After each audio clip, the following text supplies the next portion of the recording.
one. It's in a bigger box. And this is in, wow, with pearl. Ganyan siya. Napakaganda. Napakaganda. This is one of my favorite. Because it looks vintagey. Pero bago siyang pagkagawa. Okay, it looks vintage. Which one is your favorite? No, I like earrings. I like earrings sa ganun. No? Yan. Napaka-classy tignan, mga ma. Ang ganda naman. Napaka-classy tignan, no? Ganun ko lang. Nice, nice. Nice. Other one comes with a small box naman to. This is in clover. Okay, 37K. Clover siya. Para siyang sa Van Cleef.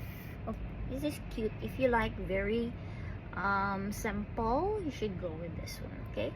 Okay, next item naman. We have 2 more to go. No. Oh my god. Oh my god. Ang ganda-ganda. Napakaganda. I like this one. You should have gold and silver, no? And rose gold. But bibihira lang yung rose gold sa Chanel. I think they're more on gold and rose gold, no?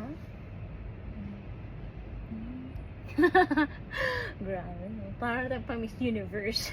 Para tayong sasali sa Miss Universe. Pero hindi. No, ganda. I like it.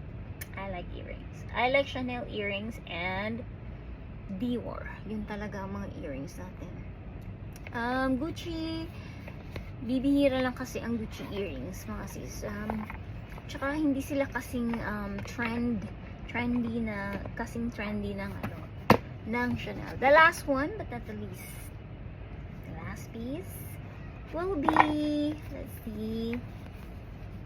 Wow, this is a dangling earrings. I've sold maybe 4 dangling earrings na throughout the years. No, hindi kasi naman ito palaging nakuha natin sa store, mga sis. Kasi minsan lang naman kasi sila. Ganyan siya. 45,000 pesos. Mahal, yes. Accessories are not cheap. Okay? They're collectibles naman kasi. Katulad ng mga brooches, no? Ayan, so that's nice, no? Very nice.